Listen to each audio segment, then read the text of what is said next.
Привіт, друзі! Урок номер 26. Це «Працюй безкоштовно, роби з розумом». Безкоштовна робота – це далеко не приниження. Це валюта, але тільки якщо ти працюєш не аби взяти, а стратегічно.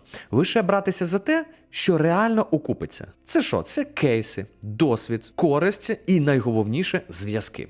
Я вже в одному з відео вам розповідав, навіть Фейсбук відкривав, що навчався свій час в бізнес-молодості і згодом на якийсь то там через 2-3-4 потоки я вже викладав в бізнес-молодості на свої дизайнерські теми.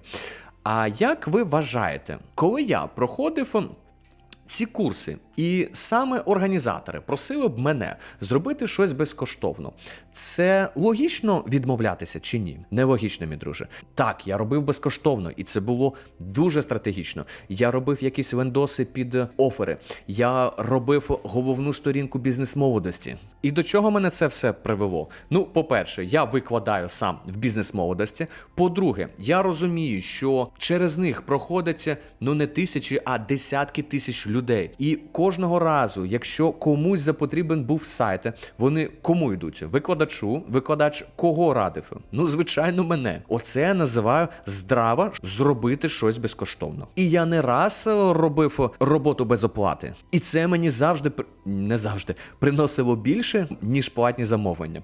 А чому не завжди? Ну, найпоширеніше, що це було, це спроба зі мною запартнеритися. А що малось на увазі? Ти давай нам зроби все, а ми будемо ділити навпіл.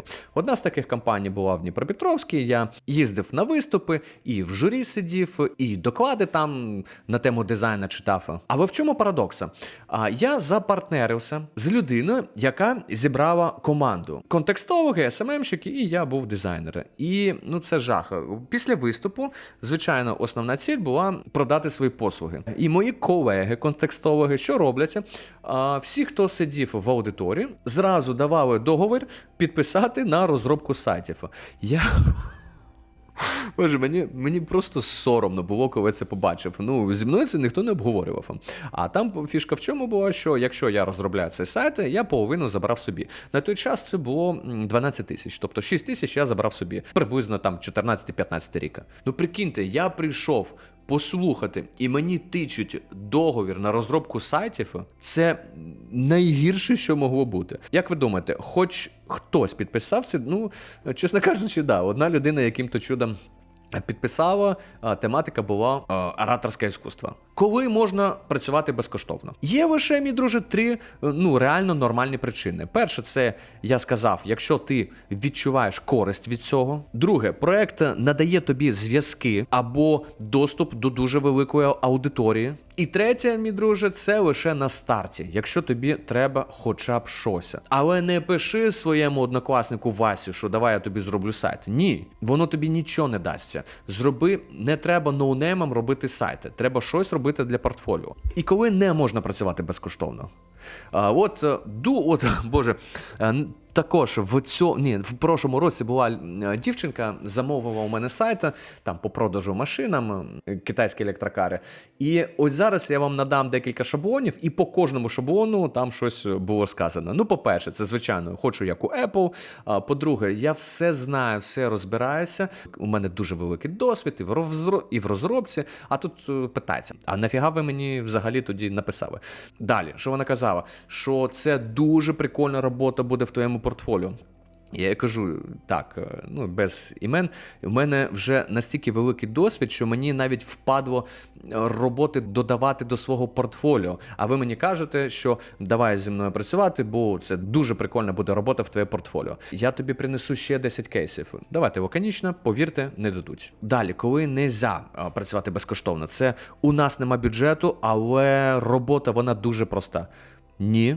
Знову ж таки лаконічна, вона не дуже проста, вона дуже важка буде. Далі, ти новачок, для тебе це реально шанс. Питання, шанс чого? Далі, це, мабуть, п'яте. Це зроби, а потім ми вирішимо, платити чи ні. Сразу до побачення можна з матами. Якщо ти вже робиш по бартеру, все рівно треба виконати деяку кількість правил. Це обов'язково, мій друже. Перше, це обов'язково фіксуй умови, щоб якщо ви там домовилися на розробку сайтів, щоб це не було там і ще дизайн банерів зробили, і ще приїхали поли помили їм. Треба прописати, що саме ти робиш, в які терміни ти робиш. Це також важливо, бо тебе можуть мурижити 10 місяців. Який обсяг буде правок, навіть якщо це безкоштовний проект. Далі фіксуй, що ти маєш змогу публікувати цей кейс в своєму портфоліо, бо без цього нема сенсу на ці безкоштовні штуки. І все, ти працював дарма. Next. Ти фіксуєш в договорі, що клієнт не втручається в процес дизайну,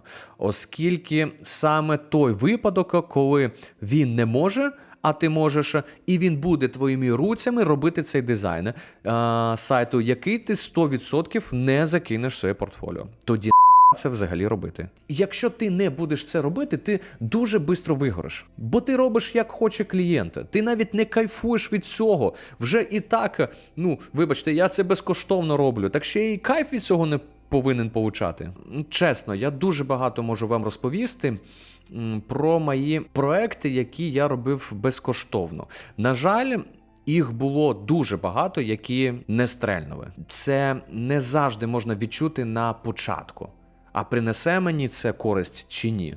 Тут я що можу тобі порадити? Лише відчувай серцем. Висновки. Працювати безкоштовно – це ок. Працювати безкорисно – ні. Оцініть проект не гаманцем, а користю. І завжди працюй по правилам, не на авось. Якщо ти хочеш, щоб цей безкоштовний проект тобі приніс плоди. На цьому все, мій друже. Підтримуй український канал Макс Куратов українською. Буду тобі дуже вдячний. Напиши коментар, лише якщо це відео було для тебе корисним. А на цьому все. Постав лайк, підпишись на канал, я буду тобі дуже вдячний. З вами був Макс Куратов. Пока.